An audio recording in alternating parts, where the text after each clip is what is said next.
mereka juga merekrut konten kreator yang biasa melakukan tadi tuh branding dance gitu, yang biasa dia suka joget-joget tadi itu. Nah, dia direkrut gitu, tapi bukan 1 atau 2 orang, katanya banyak. Banyak duit ya perusahaan nikel ini ya. Konten yang tidak boleh dipublikasikan itu kayak gini contohnya gitu. Kecelakaan kerja atau bagaimana rahasia perusahaan gitu ya, dan yang lain-lain dampaknya gitu, itu nggak boleh. Yang boleh yang begini nih, bagus-bagus lah pokoknya lah. Kita mengecek nih apa aja sumber-sumber polutan ini. Nah, salah satu yang kami ngecek itu adalah pemakaian limbah untuk reklamasi, untuk menimbun laut. Itu penimbunan laut ini untuk perluasan bandara. Serikat pekerja concern soal ini. Lalu mereka ambil sikap apa ya? Apalagi untuk keselamatan pekerja ini kan urgent sebenarnya.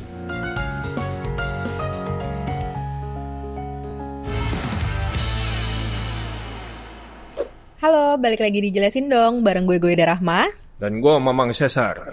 Jangan lupa ya untuk berlangganan Tempo Plus. Dan buat kalian yang mau baca tulisan jurnalis Tempo, klik link di deskripsi. Jangan baca yang bajakan karena ada hak ciptanya. Nah, Mang, nih kita ada 2 rekan baru nih di sini. Siapa nih? Nah, kalau minggu lalu kita udah datengin Rikang dari BAP ya. Nah, ini kita undang lagi 2 teman kita. Ada Ika dari Media Lab ya. Jadi Ika ini bagian khusus untuk cek fakta. Jadi dia banyak membantu kita untuk ngecek kebenaran dari informasi yang beredar di masyarakat. Okay. Ada juga Irsyan, dia ini jurnalis dari Des Lingkungan. Oke. Jadi timnya Irsyan ini yang sering keliling dinas lingkungan. Oh, DLK ya. DLK, kita impor juga ke sini. Oke. Kali-kali kemana lu? Jalan-jalan tuh? Ya, terakhir ke bareng lu kan, Sar, di Weda. Terakhir banget nih, baru 3 hari yang lalu di Sumba. Wah. Di Tanah Marapu. Oh, jadi enak ya kerjanya jalan-jalan mulu nih ya. Itulah kenapa judulnya DLK, Dinas Lingkungan, karena jalan-jalan mulu. Bener, emang kita ya curhat. Nah, emang kita mau jelasin apa nih hari ini sama Ika dan sama Irsyan? Gini, kita tuh ngundang Irsyan dan Ika hari ini untuk cerita soal bagaimana perusahaan nikel. Nah, nikel lagi nih? Iya dong. Karena itu selalu hot nih kalau di Indonesia. Baik, nah, apa tuh? Spesifiknya itu IWIP, jadi kawasan industri di Weda Bay. Itu yang gua dan Irsyan sempat ke sana, itu untuk meninjau bagaimana kondisi di sana. Nah, kita mau jelasin bagaimana cara mereka memoles citra di media sosial. Karena kita ada temuan nih dari Ika, bagaimana ada lonjakan konten-konten ya. Ada yang konten positif, ada konten yang ya terkait perusahaan tapi netral-netral saja, tapi membanjir dalam 3 bulan terakhir. Oke. Nah, kita juga langsung ke lokasi untuk mengecek sebenarnya kondisi yang ada di TKP itu sebenarnya sesuai nggak sih dengan yang ada di media sosial, dan kita juga ngobrol dengan beberapa pekerja. Nah, kita mau jelasin soal itu. Ya, sebelum kita lebih jauh mau jelasin soal IWIP, kita mau kasih tahu dulu nih, Mang, ada apa aja di tempo.co. Pertama di free content ya, kita punya soal Garuda Indonesia. Ini lagi-lagi merugi, kerugiannya 2,3 triliun di semester 1 2025, ini naik sekitar 41%.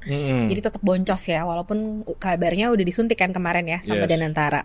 Nah, yang kedua, ini ada juga soal pemerintah dan DPR yang lagi-lagi bikin sistem kebut semalam nih buat undang-undang. Nah, apalagi tuh undang-undangnya? Ini revisi undang-undang BUMN. Padahal juga belum lama kita udah bahas ya, udah jelasin ya. Yang soal juga sistem kebut semalam juga. Semalam juga. Nah, ini mau diulang lagi. Kalau di harian ada apa nih, Mang? Nah, di harian ini kita punya cerita soal bagaimana pemerintah ini menerbitkan aturan bahwa nantinya cetak sawah itu bisa diganti APBN nih. Ada yang diuntungkan tentu siapa? Baca di tempo.co. Nah, di mingguan juga nggak kalah menarik, kita ada soal bagaimana perebutan ya, tarik-menarik untuk siapa yang akan bercokol menjadi Kepala Kepolisian Republik Indonesia. Nah, ini bagaimana siapa mengendorse siapa, kubunya siapa, nah itu pasti akan kita bahas mendalam di premium mingguan pekan ini. Ada satu lagi nih yang ketinggalan, dari Ekbis ada apa, Mang, di premium mingguan? Ini juga seru. Soal sistem kebut semalam juga, bagaimana Wakil Menteri Keuangan atau sekarang sudah mantan ya, Anggito Abimanyu, itu tiba-tiba masuk dalam pencalonan Ketua Dewan Komisioner Lembaga Penjamin Simpanan yang sebelumnya ditempatin Purbaya, yang Menteri sekarang jadi Menteri Keuangan sekarang. Nah, sebelumnya Anggito ini tidak pernah ikut seleksi untuk menjadi pimpinan di LPS, tapi tiba-tiba ketika namanya itu mau di fit and proper test di DPR, nah nama Anggito ini muncul. Selundupan ya. Selengkapnya berarti di Premium Mingguan. Betul. Nah, sekarang kita balik lagi ke bahasan kita ya soal IWIP, Indonesia Weda Bay Industrial Park ya. Ini tuh merupakan sentra pengolahan nikel ya, yang cukup raksasa ya, dan ini berdiri di 2018. Yes. Waktu itu berarti zamannya Jokowi lagi gencar-gencarnya ngomongin hilirisasi. Ya, dan itu salah satu kawasan yang menjadi flagshipnya kita mungkin untuk nikel ya. Oke, dan ini juga bahkan masuk jadi PSN, betul ya, Program Strategis Nasional, dan jadi objek vital nasional. Nah, mungkin sebelum juga makin jauh nih diskusinya, mungkin Ika punya cerita nih, IWIP ini tuh siapa pemiliknya, siapa dia gitu ya, di dalamnya ada apa aja, afiliasi-afiliasinya, mungkin gimana tuh ceritanya? Iya, jadi 2018 tadi ketika berdiri, dia sebenarnya adalah patungan dari 4 perusahaan Cina, begitu. Nah, tapi sebenarnya ini karena sebuah kawasan yang terintegrasi, jadi ada bandara, ada pelabuhan, kemudian ada penambangan, ada smelter. Nah, dia menyewakan gitu ya, atau punya tenan-tenan. Nah, salah satu tenannya yang terbesar itu namanya Weda Bay Nickel. Salah satunya pemegang saham terbesarnya Singhan, sama dengan pemegang sahamnya PT IWIP. Tapi juga 30-an% dia dimiliki oleh perusahaan Prancis yang namanya Eramet. Eramet, oke. Ini tadi kan udah dibilang tuh sama Mamang ya, ada temuan-temuan dari tim cek fakta yang dilihat dari konten-konten media sosial. Nah, ini boleh dijelasin nggak apa sih temuannya? Nah, awal mulanya itu sebenarnya di akhir Mei kita kan dapat ya rilis dari Nexus Foundation. Ini salah satu NGO yang memang bekerja untuk neliti soal lingkungan dan juga kesehatan lingkungan dengan Universitas Tadulako. Jadi menemukan logam berat ya yang ada di ikan-ikan tangkapan nelayan di Teluk Weda dan juga di darah warga sekitar Teluk Weda dan pekerja PT IWIP. Nah, waktu itu sebenarnya saya penasaran gitu. Ingin ngelihat sebenarnya riset kayak gini itu banyak beredar di media sosial juga nggak, khususnya TikTok gitu ya, karena TikTok kan Indonesia kan pengguna terbesar ya TikTok di dunia. Oh, jurnalis jelas pasti tahu, tapi masyarakat tahu apa enggak? Masyarakat tahu apa enggak, apalagi sekarang trennya orang itu kan nyari berita tidak langsung ke situs ya, tapi searchingnya kan lewat media sosial nih, terutama TikTok. Nah, ketika saya waktu itu mencari nih soal PT IWIP, ternyata yang muncul itu beda banget. Apa tuh yang muncul? Itulah dia. Jadi waktu itu, agak terkaget-kaget sebenarnya ya. Jadi banyak konten-konten kayak joget-joget dan itu pakai seragam IWIP ya. Atau yang biasa kita kenal itu istilahnya branding dance gitu ya, atau marketing dance. Ada itu ya jadi, kayak gitu ya? Kamu bukan anak TikTok sih ya. Bukan Gen Z. bukan Gen Z. Kita anak LinkedIn. Nah, jadi gitu, kalau ada profil-profil yang dia pakai seragam tertentu ya, biasanya dari perusahaan, terus dia joget-joget viral yang pakai musik trennya di TikTok, pakai teknik velocity gitu ya. Nah, itu kita kenal branding dance. Nah, selain itu ada juga tuh misalnya mempromosikan, wah enak ya kerja di IWIP, gaji gede 8-9 juta gajinya. Flexing berarti ya, flexing gaji, flexing kemewahan juga. Ada fasilitas olahraga loh di sini, kita abis kerja bisa nge-gym loh, bisa jogging. Asik banget ya. Pengen nggak kerja? mau pindah kerja. Jadi informasi tentang temuan Nexus tadi itu dikit banget muncul. Aku cari mungkin sekitar 5 konten. Nah, dibandingkan dengan yang konten-konten positif atau yang ngedance atau joget-joget tadi. Bahkan konten kekhawatiran dari masyarakat atau misalnya dari pekerja pun nggak banyak ya, Mbak ya? Nggak muncul juga, sedikit ya. Kecuali kalau kita mau pakai keyword tertentu, misalnya mau cari kecelakaan kerja di IWIP atau banjir di harus IWIP, spesifik. harus spesifik. Oke. Tapi kalau kita cari IWIP aja, nah itu banjir kontennya yang macam-macam kayak gitu, karena mereka memang udah seperti mengendalikan informasi itu dengan tagar-tagar seragam gitu ya. Ada ini nggak catatan timelinenya gitu? Kapan mungkin lonjakannya ini paling terasa? Nah, jadi setelah riset Nexus sama Universitas Tadulako itu terbit di akhir Mei, nah saya ngelihat kok mulai Juni sampai September itu jadi naik banget gitu ya. Perbandingannya dengan Perbandingannya awal dengan tahun? sebelum ya, mungkin Betul. sebelum Mei gitu. Mungkin hanya maksimal 50 konten ya per Soal bulan. IWIP. Soal IWIP sama sebenarnya ya. Tapi kita ngelihat makin lonjakannya makin tinggi setelah bulan Mei itu. Nah, Di Juni berapa? Juni itu bisa 100. Oh, 2 kali lipat. Iya, 100, kemudian 100 lebih, bahkan September itu 200-an konten. Tidak hanya kuantitas. Nah, konten-konten yang hiburan tadi itu, infotainment, itu sebenarnya dia bisa narik orang jadi pengen ngeklik gitu ya, jadi Iya. pengen ngeliat, jadi istilahnya engagementnya tinggi. Ya, jadi Kita pengen ngeliat kerja 3 juga juta. banyak Betul. tuh. Gua pas ke Iya sana. kan pasti ketarik dan sebagainya. Nah, jadi tuh engagementnya tinggi itu bisa memperoleh sekitar 3 juta lebih gitu ya. Baik itu disukain, dibagikannya juga bisa ribuan Oke. kali. Nah, terus aku bandingin tuh sama yang konten tentang Nexus. risetnya Nexus, itu cuma ada 5 konten dari media nasional dan media lokal. Nah, dari 5 konten ini mungkin hanya 200-an kali dibagi gitu ya, dan mungkin hanya disukai 9.000. Jadi Jomplang sekali. banget, Oke. jauh gitu ya. Dan memang di balik akun-akun ini adalah istilahnya pekerjaannya sendiri gitu yang jadi buzzernya gitu atau gimana? Jadi kita ngelihatnya ada 3 tipe sih ya. Pertama sih memang ada 2 akun yang itu terafiliasi dengan perusahaan. Ada namanya IWIP Official dan juga IWIP Hits gitu. Nah, jadi bedanya kalau IWIP Official itu dia yang resmi nih, agenda-agenda perusahaan gitu ya, bagi-bagi CSR atau branding untuk kami ramah lingkungan loh. Tanam misalnya mangrove. gitu. Tanam mangrove, tanam pohon atau apa begitu. Nah, yang IWIP ini agak populer nih karena dia dikemas kekinian. Dan dia menampilkan sebagian besar itu kontennya itu wajah pekerja-pekerja perempuan yang good looking gitu, yang menarik ya secara penampilan. Oke. Dengan latar perusahaan atau di site tambang, Yang pakai seragam lengkap menggambarkan ya, bahwa perempuan juga bisa bekerja di bisa situ. bekerja, Terus kayak ada juga kesetaraan, akses yang sama. kerjanya gitu juga untuk bersih perempuan. meskipun bersih, padahal tambang itu kalau kita lihat ya, meskipun lu bawa traktor ya, bawa ini Betul. tetap kelihatan cakep gitu kan. Nah, jadi sebenarnya apa tujuannya konten-konten ini kemudian dinaikkan gitu? Dengar-dengar ada pengalihan isu. Gimana nih?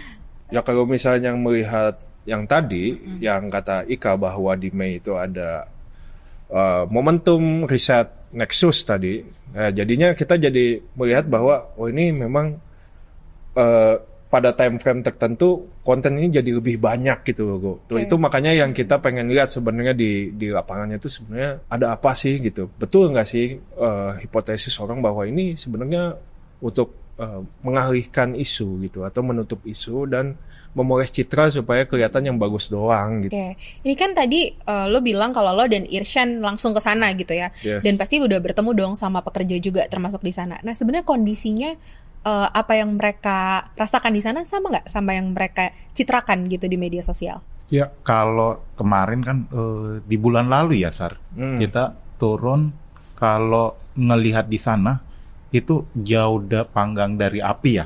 Kalau dari akun-akun TikTok yang memoles citra perusahaan ini, karena di wilayah-wilayah Weda Tengah, kecamatan. Jadi ini IWIP ini berada di Kabupaten Halmahera Tengah, kecamatan Weda Tengah nih. Itu 2 desa yang jadi sentra utama industri itu, di Lelilef dan Gemaf itu kondisinya sangat memprihatinkan ya, dalam debu di mana-mana, sumber polutan. Tadi Mbak Ika udah menjelaskan ya terkait dengan temuan Nexus nih soal logam gerak di ikan, kandungan Di pas turun di lapangan ke Weda bareng Mamang Cesar, kita mengecek nih apa aja sumber-sumber polutan ini. Salah satu yang kami ngecek itu adalah pemakaian limbah untuk reklamasi, untuk menimbun laut. Itu penimbunan laut ini untuk perluasan bandara. Saking mewah dan besarnya kawasan IWIP ini, itu ada bandara sendiri dan itu lebih besar dari bandara punya provinsi Maluku Utara. Nah itu gimana kalau misalnya lo mastiin Shan kalau itu memang digunakan untuk reklamasi? Ini aku sama Cesar waktu itu melakukan beberapa pengecekan ya. Salah satunya itu adalah menyusur laut tuh. Kami pakai perahu, nelayan itu ngecek truk-truk itu menimbun laut yang di sekitaran smelter kawasan IWIP ini. Itu temuannya itu beberapa limbah-limbahnya isi dari truk-truk ini itu masih mengeluarkan asap. Awalnya kalau dari jauh sebenarnya kelihatan kok. Jadi dia kan bentuknya teluk ya. Jadi ketika kita dari seberang, dari perairan di pesisir di seberang itu kita bisa lihat ada truk-truk lewat ke sana. Nah, untuk meyakinkan, kita kan waktu itu bawa fotografer ya, Imam. Nah, Imam ini kan motret pakai kamera panjang, itu kelihatan sebenarnya. Cuman kita waktu itu belum yakin sebenarnya, belum yakin banget walaupun kita udah ngobrol juga sama beberapa pekerja bahwa ya betul itu sebenarnya adalah limbah slag gitu kan. Akhirnya yang kata Iksan, kita nyebrang supaya ngelihat betul nggak sih gitu ya. Dan memang awalnya yang kita agak aneh itu karena ketika dituang itu masih asapnya masih mengepul-ngepul. Jadi masih kelihatan tuh. Nah, walaupun itu juga kita masih belum yakin betul nggak sih itu limbah gitu ya San. Nah, akhirnya aku sama Cesar nih melakukan verifikasi lagi, melakukan pengecekan. Kami coba cari narasumber utama. Apa kerjanya? Kami sangat beruntung ketika itu dapat supir truknya langsung. Dan dia membagikan cerita dan dilengkapi dengan video-video gambar dari bagaimana limbah nikel ini, slag istilahnya, itu dibuang dari tungku smelter ke kolam pendinginan berisi air, diangkat oleh kren, dibawa ke dump truck-nya ini. Mereka nyebutnya DT, dump truck, dari lokasi pabrik pengolahan biji nikel ini. Truknya itu menuju ke lokasi reklamasinya ini. Ini yang aku lihat sama Cesar secara langsung, bagaimana dari truk itu ditumpah ke laut, itu masih mengeluarkan asap-asap karena nggak lama tuh dari video yang kami lihat juga itu belum betul-betul dingin, cuma mengurangin suhunya gitu gue. Ini berarti terkonfirmasi ya kalau itu memang limbah padat yang kemudian digunakan untuk reklamasi gitu ya, bahan reklamasi. Temuan-temuannya ini sebelumnya berarti belum pernah diungkap gitu? Ya, ini data yang pantauan real ini memang masih belum banyak karena kan Halmahera itu kan untuk bisa sampai ke sana cukup jauh kok. Mungkin media-media lokal sudah sempat melihat ini gitu ya. Cuman secara nasional langsung ke sana itu hanya beberapa yang sudah melakukan tinjauan langsung. Dan memang kalau kami sendiri langsung melihat karena awalnya juga cuma isu-isu aja gitu slag ini. Bahwa sebelumnya isu reklamasi laut itu jadi isu di sana, tapi bukan yang itu gitu ya San ya. Reklamasi yang lain. Jadi memang ada banyak banget isu. Slag itu hanya salah satu kok yang jadi persoalan di sana. Masalahnya slag ini dulu itu masuk dalam limbah B3. Limbah B3? Beracun, berbahaya. Ini yang dulu sebelum kita beberapa tahun lalu mungkin Tempo udah banyak banget nulis tuh soal Undang-Undang Cipta Kerja. Setelah rezim Undang-Undang Cipta Kerja ini ada aturan pelaksananya soal tata kelola klaster ini, Undang-Undang Peraturan Pelaksana untuk Undang-Undang Cipta Kerja ini terkait dengan penggunaan B3 ya. Penggunaan limbah B3 ini. Harusnya slag itu sebelum itu masuk limbah B3. Ternyata setelah Undang-Undang Cipta Kerja dikeluarkan, ini juga menjadi banyak pertanyaan oleh masyarakat sipil, termasuk si Nexus dan teman-teman Universitas Tadulako tadi ya, gitu. Oke.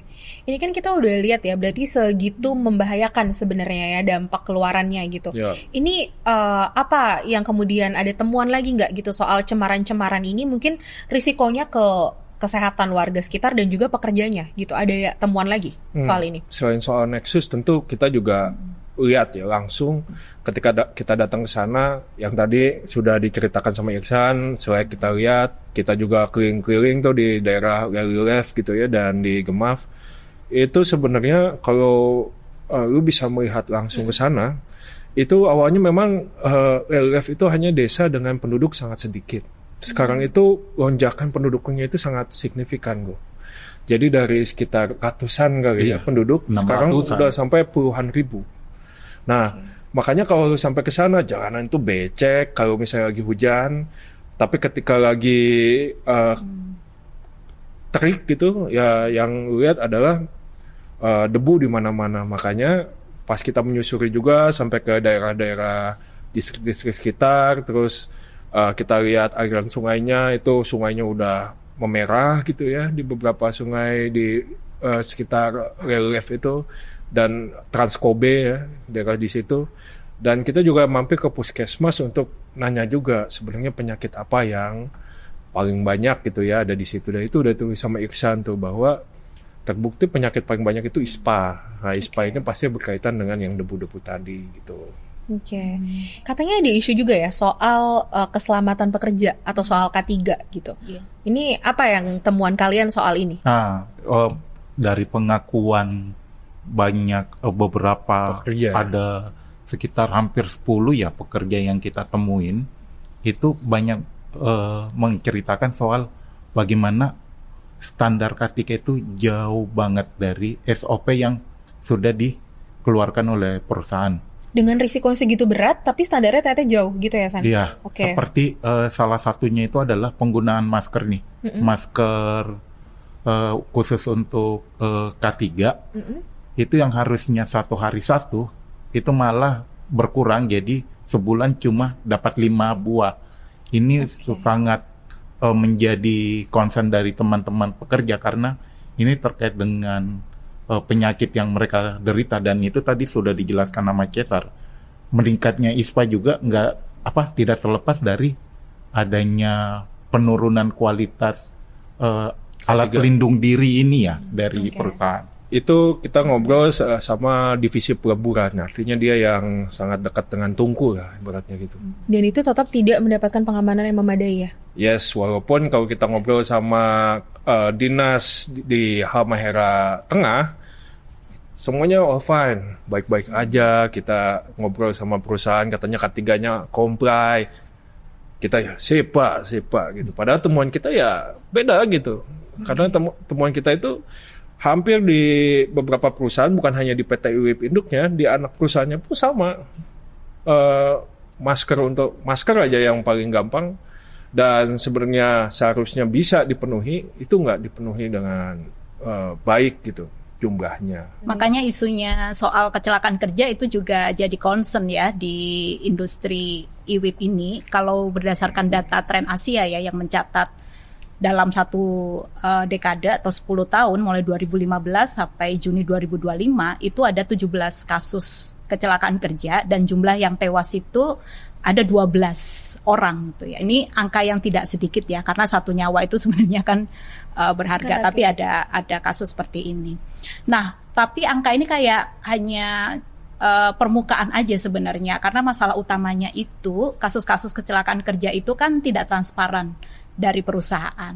Nah, masalahnya lagi ada censorship yang cukup ketat dari perusahaan ya, dari IWIP ini, agar para pekerjanya, karyawannya itu tidak boleh untuk mengunggah konten-konten yang terkait dengan kasus kecelakaan kerja. Itu perjanjian tertulis atau gimana? Itu perjanjian PKB perjanjian kerja bersama antara IWIP dengan serikat pekerja. Jadi ada 3 pasal di situ yang menyebutkan bahwa karyawan atau pekerja itu tidak boleh untuk mengunggah atau mempublikasikan konten-konten yang terkait dampak, kemudian kasus kecelakaan kerja, dokumen gitu, atau yang terkait dengan rahasia perusahaan. apa sanksinya ketika ada pelanggaran semacam itu bisa sampai PHK tuh. Nah, beberapa serikat pekerja yang cerita ya ke kalian juga ke saya itu menyaksikan langsung ya beberapa pekerja yang di PHK karena dia mengunggah kasus kecelakaan kerja. Nah, kemudian meskipun anonim tuh, Go. Jadi iya, meskipun anonim, mereka bisa track. Okay. Jadi ada yang ngawasin katanya konten-konten yang beredar itu dari pekerja itu ada yang ngawasin dari pihak manajemen gitu. Jadi begitu ada konten kasus kecelakaan kerja atau dampak ya, misalnya mau ngunggah soal banjir, ngunggah soal pencemaran, itu kita nggak akan bisa menemukan karena faktornya memang dari pekerja dilarang untuk mengunggah itu dan bisa kena PHK. Kalau kata pekerja itu kalau perusahaan live boleh, tapi kalau pekerja live nggak boleh. Wah, censorship-nya jelas ya. Censorship-nya sangat jelas. Dan bahkan gue sama Iksan juga ngobrol sama beberapa pekerja ya, bahwa di awal ketika mereka masuk ke perusahaan itu ada pelatihan. Di situ ada do and don'ts gitu ya. Jadi dalam pelatihan K3 ya San ya. Iya. Pelatihan K3 itu ada konten yang tidak boleh dipublikasikan itu kayak gini contohnya gitu. Kecelakaan kerja atau bagaimana rahasia perusahaan gitu ya, dan yang lain-lain dampaknya gitu, itu nggak boleh.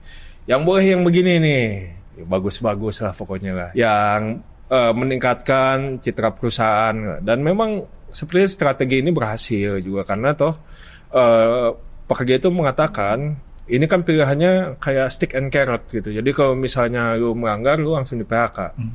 Nah, tapi kalau lu mengunggah konten yang positif, katanya ada insentifnya. Walaupun mereka ini yang cerita ke gua, ya mereka kan bukan influencer, sehingga nominalnya itu mereka hanya mendengar beda-beda. Oke, jadi ada bonus tambahan ya? Bonus tambahan. Ya, insentif lah ibaratnya. Karena ini tergantung dengan ya berapa banyak yang melihat gitu kan, jumlah engagementnya sebesar apa gitu. Walaupun ada juga beberapa yang memang kreator yang memang dari divisinya komunikasi gitu. Jadi ada strategi ya tadi, selain akun-akun dari perusahaan, mereka juga kayak mengidentifikasi nih karyawan-karyawan yang dia punya influencernya gede ya. Kalau kita sebut ini micro influencer, kalau di TikTok itu sekitar 10.000 sampai 100.000 itu disebut pemengaruh mikro. Itu mereka kayak diajak kerjasama, direkrut gitu ya dari perusahaan itu untuk jadi influencer perusahaan. Terus mereka diajak bergabung ke grup khusus yang isinya adalah mikro influencer ini. Nah, salah satu influencer cerita ya ke saya begitu, dia menerima tawaran kerjasama nih dari perusahaan yang isinya dia dapat tugasnya itu karena dia memang konten kreator, pengikutnya puluhan ribu nih ya di TikTok maupun di YouTube. Nah, dia diajak kerjasama untuk menginformasikan informasi soal lowongan kerja atau tips-tips bekerja gitu di IWIP. Nah, dia memang nggak nyebut secara langsung ya dapat insentif apa, tapi di sisi lain dia juga dapat semacam benefit. Karena dari konten-konten dia yang akhirnya viral, yang engagementnya tinggi, dia akhirnya bisa memonetisasi dan dapat uang dari media sosial. Tambahannya itu bisa sampai 900.000 sampai 4,2 juta kalau dia dapat konten iklan gitu ya dari media sosial. Nah, itu jadi kayak apa ya? Nambah penghasilan juga ya. Funnel pemasukannya jadi lebih banyak. Iya, jadi influencer aja sama kita. Iya. Capek jadi jurnalis. Capek. Yang ketiga nih, strategi mereka selain tadi ya ada micro influencer, ada akun dari perusahaan, mereka juga merekrut konten kreator yang biasa melakukan tadi tuh branding dance gitu, yang biasa dia suka joget-joget tadi itu. Nah, dia direkrut gitu, tapi bukan satu atau dua orang, katanya banyak. Banyak duit ya perusahaan kali ini ya. Jadi kita pantesan ya. Pantesan kalau kita buka IWIP pakai kata kunci IWIP itu yang muncul mayoritas ngedance gitu ya. Dan memang itu didukung juga algoritma TikTok itu kan memang lebih mendukung yang hiburan gitu ya, entertain seperti yang kemarin ada yang menang pemilu ya. Betul. Kontennya joget-joget semua ya. Oke, gas. Jadi itu menginspirasi mungkin ya kemenangan dari Prabowo dan Gibran menginspirasi perusahaan juga akhirnya pakai cara yang sama gitu. Harusnya teman-teman pegiat lingkungan juga joget di tempat misalnya sungai lagi ini joget juga di situ ya. Biar naik ya tadi algoritmanya. Tadi kan tapi kalian udah sebut ya kalau serikat pekerja concern soal ini. Lalu mereka ambil sikap apa ya? Apalagi untuk keselamatan pekerja ini kan urgent sebenarnya kan. Yes. Apa sebenarnya sikapnya? Kalau di serikat pekerjanya itu memang mencoba mendorong ya. Mereka memang sering melakukan pertemuan ya dengan pihak perusahaan. Untuk negosiasi lah. Sekarang itu tercatat yang terdaftar di Dinas Ketenagakerjaan ada sekitar 12, 13 kali ya. 12 serikat pekerja. Nah, mereka ini terbagi di beberapa perusahaan ini. Tapi dalam kawasan IWIP tersebut, nah, mereka itu memperjuangkan sih terkait dengan keselamatan kerja, standar K3, yang paling memiriskan juga sebenarnya PHK sepihak nih oleh perusahaan. Ya. Ini rata-rata ketika dia bikin konten-konten yang bagus dapat bonus. Nah, ketika ada sedikit video-video bisa di PHK. Yang lebih ini lagi ini terkait kesehatan. Ketika ada yang nggak masuk kerja, si karyawan ketika nggak ada surat keterangan dokter, itu bisa langsung di PHK tanpa ada surat peringatan pertama, kedua, dan ketiga. Itu pun surat keterangan dokternya pun itu harus yang sesuai dengan rujukan perusahaan. Ya. Rujukan perusahaan itu apa kemarin ya, Sar? BPJS ya, harus bekerja sama dengan BPJS. Nah, masalahnya tadi sudah diceritakan Aqua Cesar. Lokasinya itu fasilitas kesehatannya itu minim, yang kerjasama sama BPJS jauh lebih minim. Nah, ketika mereka di satu kesempatan sakitnya bersamaan, antriannya bisa dibayangkan itu. Nah, ini yang jadi kendala dan biasanya mereka itu meminta surat keterangan ke klinik-klinik setempat untuk ini kondisi emergensi, nggak bisa nunggu antrian panjang. Itu nggak diterima oleh perusahaan, dikira surat palsu, dan itu ada ribuan kasus yang lagi ditanganin di Dinas Ketenagakerjaan baik dari provinsi maupun di Halmahera Tengah kabupaten terkait dengan surat keterangan dokter ini. Oke, berarti sebenarnya pemerintah daerah seperti Dinas Ketenagakerjaan itu mereka aware soal ini. Orang di demo sama serikat pekerja. Jadi teman-teman serikat pekerja itu sesekali juga misalnya pas May Day, ya mereka demo juga ke kotanya, dan itu dari relief ke kecamatan Kota Wedainya ya, itu tempat pemerintahannya itu jaraknya itu lumayan jauh kok, bisa setengah jaman. Ya 40 sampai 1 jam ya ke sana.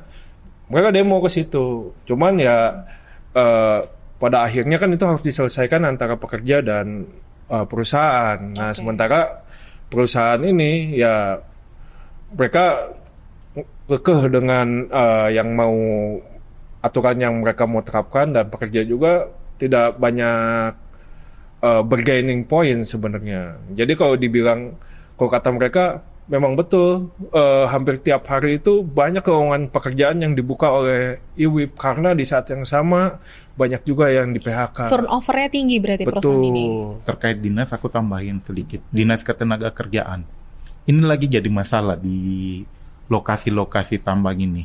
Karena sejak Undang-Undang Pemerintahan Daerah 23 tahun 2014 itu, semua pengawasan itu ditarik ke provinsi. Nah, sekarang pengawasannya jarak antara provinsi ya, di Sofifi ini itu dia masih di pulau yang sama, itu sekitar 4-5 jam dengan kondisi jalan yang agak kurang memadai. Ya, kalau kemarin ada longsoran dikit tuh, Go, kita mampet itu nggak bisa lanjut. Nggak bisa lewat. Nah, ini mengawasinya bagaimana? Nah, si Dinas Ketenagakerjaan kabupatennya ini ketika ditanya, mereka selalu juga berdalih, kami nggak punya kewenangan, di kewenangannya di provinsi. Nah, ini Saling siklus lempar-lemparan ya berarti. telur dan ayam nih, nggak Oke. ketemu-ketemu nih. Provinsi juga pengawasnya juga cuman segelintir, nggak sampai jari-jari kita ini. Dibandingkan tadi ya kawasan IWIP yang besar sekali luasnya Betul, ya. sangat Sekitar 5.000 hektar. 5.000 Ya. hektar dengan 70 ribuan pekerja ya. Dan jarak dari fasilitas pengolahan itu ke tempat pengambilan ornya itu jauh banget kok. Sekarang udah tembus Berapa kilo? 72 kilometer 72 ya, udah Kilometer. 72 kilo berarti udah hampir nembus ke Halmahera Timur. Oke. Kalau mau membandingkan 72 km itu bagaimana? Ya. Itu antara Monas sampai ke Kota Bogor itu cuma 62 km. Oke, berarti Berarti sanaan lagi. di sana lagi. Itu jarak untuk pembandingnya. Bersaking jauhnya wilayah yang sudah dieksplorasi di IWIP itu. Nah, ini kan yang gue denger juga banyak juga sebenarnya yang concern ke sini. Salah satunya ICW ya, Indonesia Yes. Corruption Watch. Ini apa concern mereka, dan mereka katanya juga punya program nih. Itu program apa, Bang? Bisa dijelasin nggak? Ya, jadi pas kita turun ke lapangan, gue bertemu dengan banyak NGO di sana, juga kelompok masyarakat, salah satunya Save Sagea. Yang jadi masalah adalah teman-teman ini untuk mengimbangi konten yang dibuat perusahaan juga belum cukup skill atau kemampuan untuk bisa ya menjadi influencer gitu ya. Jadi mereka itu meskipun bikin konten, banyak yang akhirnya nyebarinnya itu misalnya lewat akun-akun pribadi aja gitu. Dan organik aja gitu. Gue mau nge-share gitu. Akhirnya susah untuk mengimbangi akun yang memang secara programatik udah disiapkan untuk dibanjirin gitu kan. Perang konten nih Perang berarti. konten Perang gitu. narasi. Perang narasi juga. Padahal sejak tahun 2023 teman-teman di Sagea itu udah banyak menyuarakan soal kerusakan lingkungan di sana. Di Sagea itu ada sungai, itu Sungai Boku Meruru dan juga Sungai Sagea. Itu dari kars biasanya bening, itu tiba-tiba memerah. Nah, sejak saat itu tuh ada konten, bahkan ibu-ibu di sana juga bikin konten juga menangis di sungai, mulai viral. Nah, tapi keviralan ini ternyata tidak bertahan lama gitu. Orang nggak tahu sesungguhnya apa yang terjadi di sana. Nah, akhirnya gue nanya ke beberapa NGO, banyak yang melakukan advokasi, tapi memang soal konten ini mereka baru ngeh gitu bahwa wah ternyata mereka kontennya itu di sosial media tidak banyak yang tahu juga gitu kan. Oke. Nah akhirnya adalah salah satu influencer lokal yang ketemu sama kita, itu pendiri sekolah pesisir, bilang bahwa ICW sempat bikin pelatihan di sana. Gue ngobrol dengan ICW akhirnya, kenapa sih akhirnya bikin konten seperti itu, dan berdasarkan obrolan gue, ICW ini awalnya emang bikin pelatihan-pelatihan anti korupsi, dan dia mulai masuk ke sektor pertambangan karena menurut dia yang terjadi di Indonesia ini adalah transisi palsu gitu ya. Meskipun pemerintah menggembar-gemborkan ini sebagai program untuk transisi energi, nyatanya banyak dampak negatifnya gitu ya. Dan inilah yang disebut sebagai ya transisi palsu. Nah, pas mereka masuk, nanyalah dengan warga sekitar, apa yang dibutuhkan dari pelatihan ini? Ternyata mereka ya mengatakan bahwa yang dibutuhkan adalah exposure yang lebih besar. Karena itu akhirnya mereka mendatangkan influencer dari, baik itu influencer lokal di Indonesia Timur maupun influencer skala nasional, untuk melatih di sana gitu ya, bagaimana mereka datang langsung ke Sagea, pelatihannya itu di Sagea. Jadi Sagea ini jaraknya mungkin sekitar 45 menit dari Leluref, pusat aktivitasnya IWIP. Nah, bikin pelatihan di sana, dan di situ akhirnya mereka bikin pelatihan bagaimana bikin konten yang baik. Barulah mereka content creator ini baru nyadar gitu, waduh ternyata separah ini gitu. Oke. Karena selama ini meskipun dibilang ada masalah, ada pencemaran, tapi yang di bayangan gue tuh nggak segitunya gitu, kata ICW.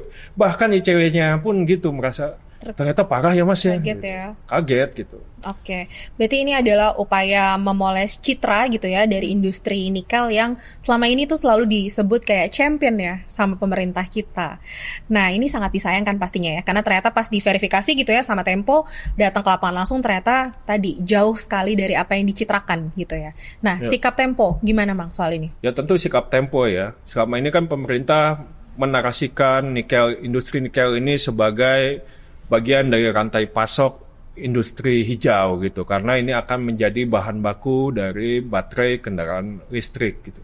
Dan ini kan selalu dinarasikan untuk mendukung transisi energi, tapi kenyataannya kita sudah bolak-balik, ini bukan yang pertama kali Tempo ke lapangan, kita menemukan permasalahan di lapangan, termasuk yang baru-baru aja kita temuin bahwa masih banyak pengelolaan yang nggak benar dan dampak eksternalitas atau dampak kepada lingkungannya, kepada masyarakatnya ternyata lebih banyak negatifnya dibanding positifnya yang diceritakan oleh pemerintah. Jadi kita melihat ini sebagai solusi palsu ya dari transisi energi, dan udahlah jangan disebut-sebut sebagai solusi green energy lagi gitu. Oke, jadi seharusnya kita stop narasi itu ya, nggak perlu lagi tadi dikampanyekan sebagai energi bersih gitu ya, Mang? Yes, betul Go. Siap. Oke, cukup ya. Saksikan terus Jelasin Dong di YouTube Tempo.co dan Spotify. Sampai jumpa.